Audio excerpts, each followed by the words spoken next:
Good evening.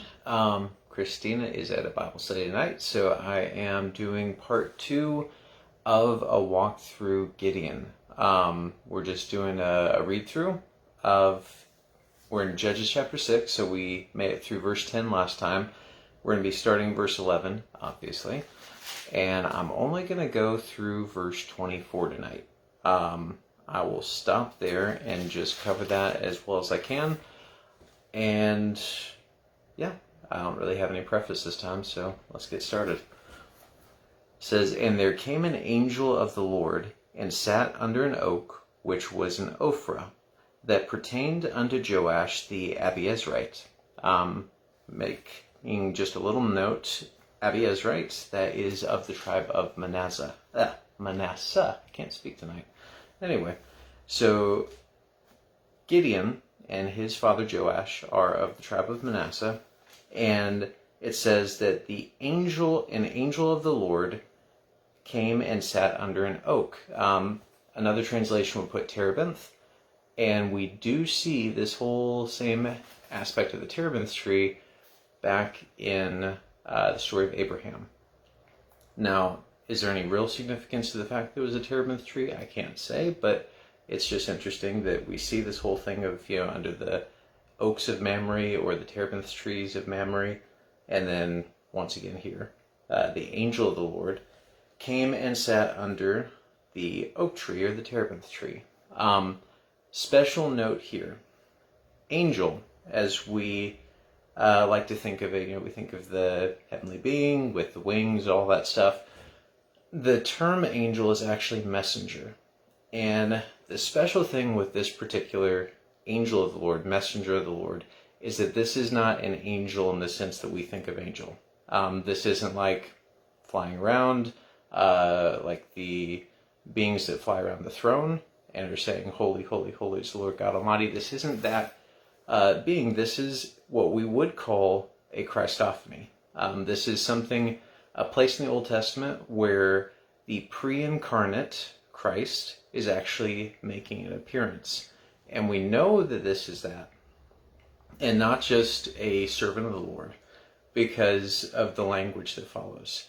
And we'll actually go through that as we read through the next several verses. But just keep in mind, when it says an angel of the Lord, the angel of the Lord, sometimes it is actually referring to an angel. You've got legitimate angels in the Bible, obviously. You've got like the archangels, you've got Michael, you've got Gabriel, you've got the heavenly beings that fly around the throne, like I already said. So you've got actual angels, like actual beings that we would think of as angels, but you also have messenger.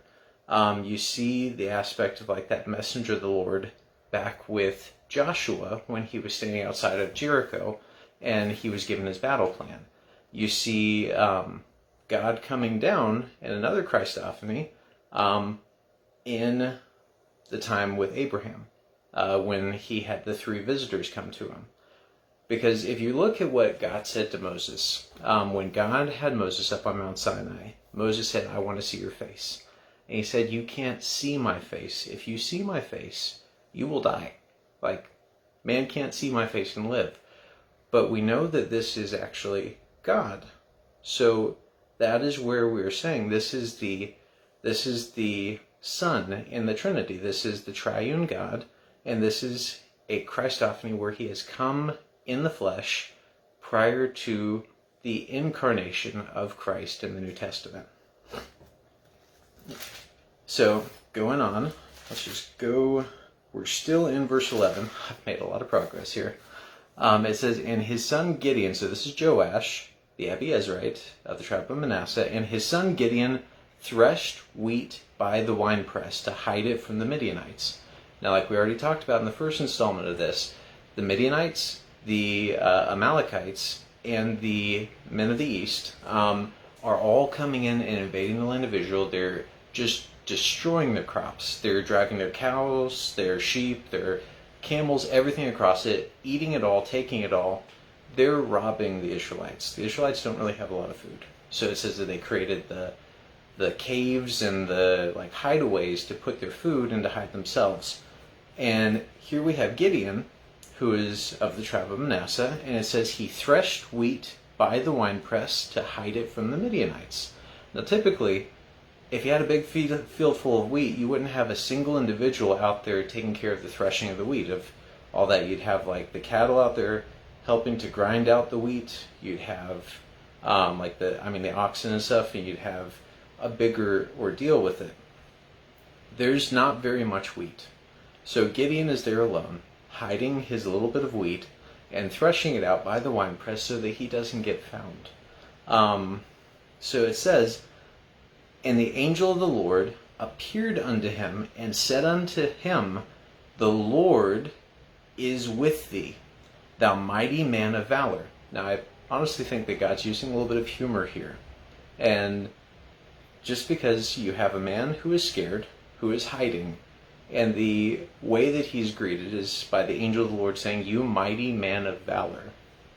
So, my opinion, God using a little bit of humor. I will say that the phrase, the Lord, in this case, it says in the angel of the Lord, where it says the angel of the Lord, the word for Lord there is Yahweh, or you'd see like Jehovah. That's sort of the German transliteration of it. But it is the, I guess you'd say, not prestigious, the most like revered name for God. So it says, the angel of the Lord appeared unto him and said unto him, the Lord is with thee, thou mighty man of valor. And Gideon said unto him, so Gideon doesn't know who this is. He says, O my Lord. This word for Lord is not Yahweh. This word is Adon. A lot of times we'll see like Adonai as a name of God. But this, he just says Adon, which is like my liege, my Lord. You know, it's a term of respect, but it's not necessarily saying, hey, you're God. So he says, and Gideon said unto him, O my Lord, O my Adon, if the Lord, in this case it's saying if Yahweh, be with us, why then is all this befallen us? And where be all his miracles which our fathers told us of, saying, did not the Lord bring us up from Egypt? But now the Lord hath forsaken us, and delivered us unto the hands of the Midianites. Now this is actually a very interesting statement from him, because if you remember last time, God sent a prophet to the people of Israel, and the prophet told them very similar words to what Gideon's using here. He basically said, did not I bring you up out of the land of Egypt and out of bondage? So he's saying what Gideon's saying, yeah, I did bring you up out of that. But then the prophet is adding something that Gideon's leaving out here. So Gideon is saying God's abandoned us. The prophet actually points out that the people of Israel abandoned God. God never abandoned his people. God will never abandon his people. He will chasten his people. He will punish his people. But he does not abandon his people. But the people of Israel were unfaithful to God, and they turned their backs on him, and they went after idols. So in this case, Gideon's got the wrong question going on. He's asking, why, how can you say that the Lord is with us? He's abandoned us. But at the same time, he's missing exactly what the prophet was there to tell them, is that they need to turn back to God. So here we are, we're in verse 14. It says, and the Lord looked upon him. So this is the angel of the Lord. But now the passage is saying that this is not the angel of the Lord only, this is the Lord. The term that it uses here, it says, and Yahweh. If you look at the Hebrew, it is actually using Yahweh here.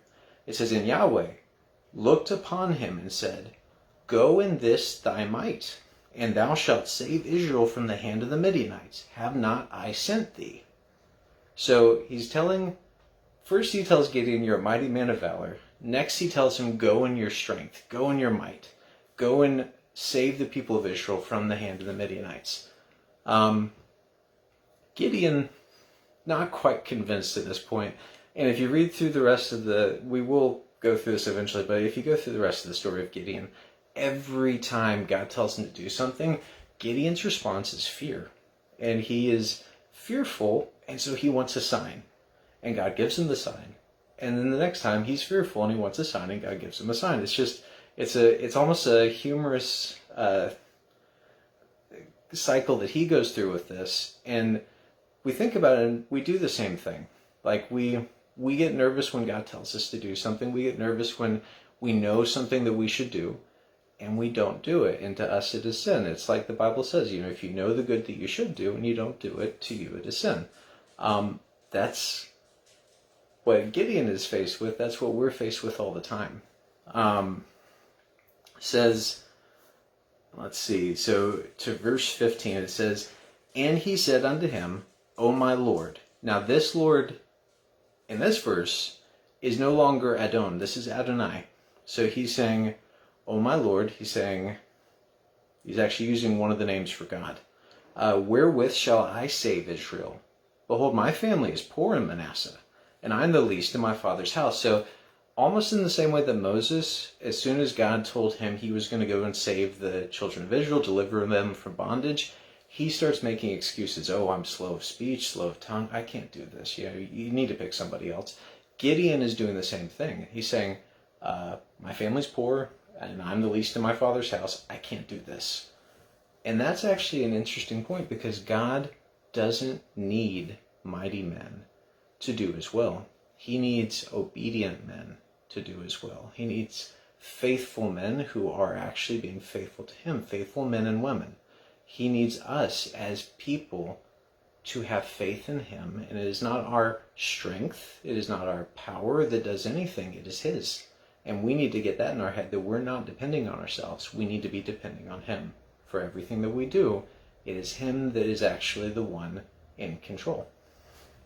Let's see, so going through this, verse number 16, it says, and the Lord, this is a Yahweh use of the word Lord, and the Lord said unto him, surely I will be with thee, and thou shalt smite the Midianites as one man.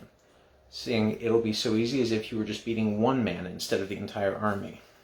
And he said unto him, if I now have found grace in thy sight, then show me a sign that thou talkest with me. So, I don't know if he's saying that, just so I know I'm not hallucinating this, that this really happened, I need a sign. I need a sign that you are talking with me. And so he's probably wanting confirmation that this is actually a message from God. And he's in a place where I don't fully blame him as a human in human terms. He's scared. He's already showing that he's scared by his actions.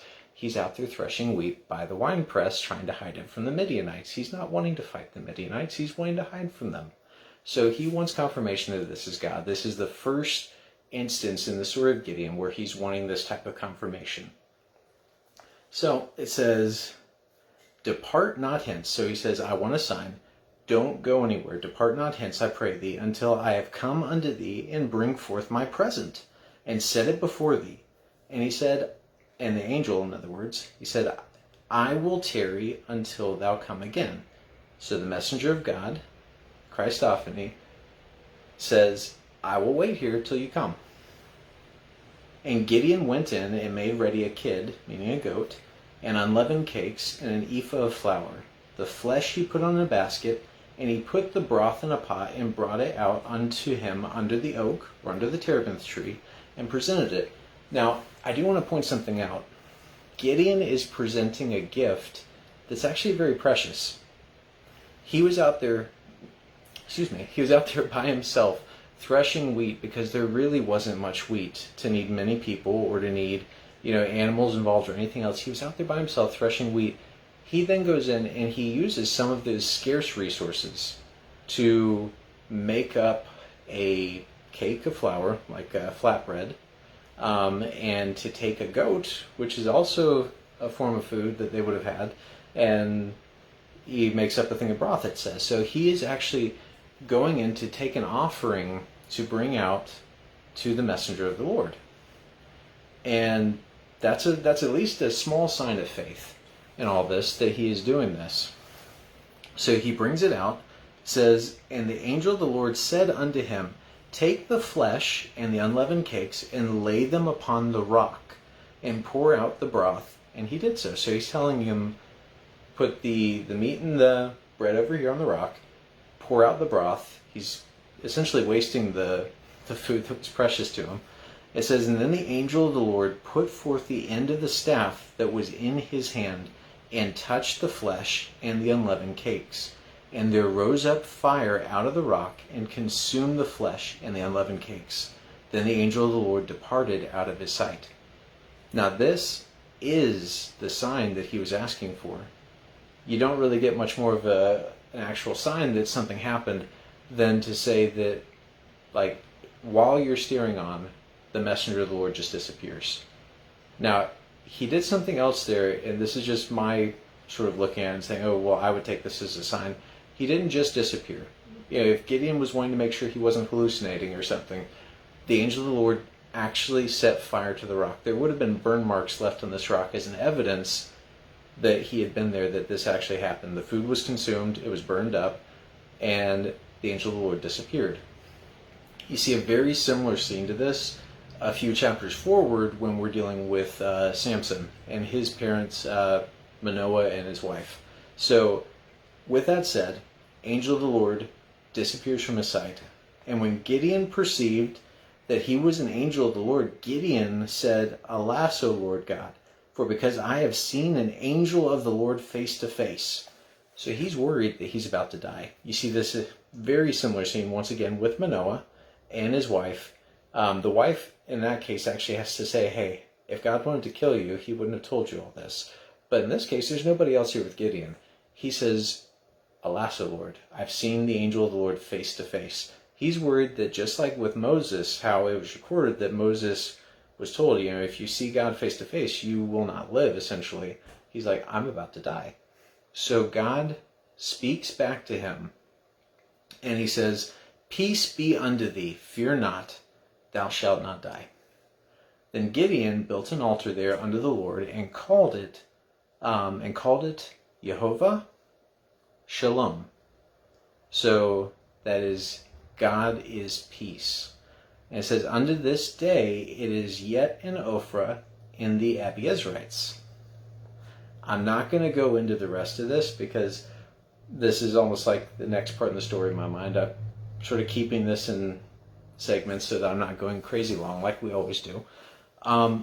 What I would say with all of this is that as a matter of application, we're not all that different from Gideon.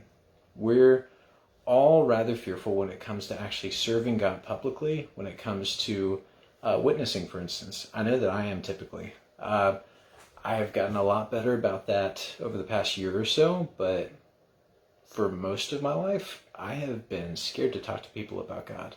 I've been scared even to go as far as like handing out a tract, which is easy. That's a simple thing. But Gideon was told at the beginning of this, go in this thy might. Go in your own strength and do this. And what God follows up with that is you don't have to go in your own strength, really. I will be there with you. God told Israel that he did not pick them to be his people because they were more numerous than other people, because they were stronger than other people, because they were more faithful or anything else. He said, you're a stiff-necked people. You know, you're hard-headed. You don't listen. He chose them so that he could be glorified. We look at our circumstances. We see all the hard stuff we go through and tough times that we deal with. We don't think about God's glory always in those times. We don't think about, oh, God is doing a work in my life. He's helping me. We think, oh, why am I having to go through this? It's like Gideon. He said, why am I dealing with this? And I'm not taking it to the point of saying, well, all of the stuff that we deal with, the hard stuff, is God giving punishment to us. It's not like that. It says that he does chasten those that he loves, but he's there with us. He strengthens us. We're actually told all throughout the New Testament that we're going to have trouble. We're going to have trials. We're going to have tribulations. We're going to be persecuted. We're going to suffer for his name's sake. All the things he tells us, in all of that, he's not like, you're going to have peace, happiness, lots of money, success as people see it. It's not about the good things that we have, and it's not about how successful we are, how good we are, or how strong we are, or anything. Our purpose in this life is to glorify God. Our purpose in this life is to point back to him and say, hey, I'm not good. I'm not successful. I'm not perfect. I am not anything, but he is. God is. And Gideon's story shows us all throughout that it is not about us. It is all about God. It is all about our focus on him. It is all about him being lifted up, him being glorified, and us realizing that it's about him.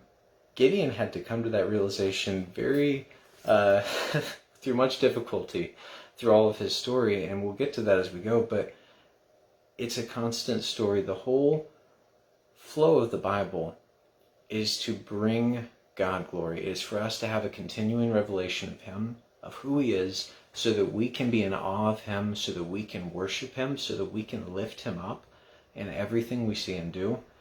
Our worship isn't just about songs. It's not just about, oh, I went to the service, we sang some good songs, and that was my worship. Like, there's so much more to worshiping God than that. We're to worship him with our lives. We're supposed to live our life as a living sacrifice. We're supposed to be holy and acceptable unto God, which is a reasonable service. We are meant to be about him, not about us. And Gideon, I think, over time realizes that it is truly just God and not him. We're not there yet. He's still very fearful and scared at this point. And he's probably very fearful and scared throughout a lot of his life, but he does come to realize he can trust God by the end of this. That's it for tonight. I don't know if any of this helped you at all, but it's fun going through this stuff with you. It's fun for me to get to study it. So thank you for listening if you did, and you guys have a good night.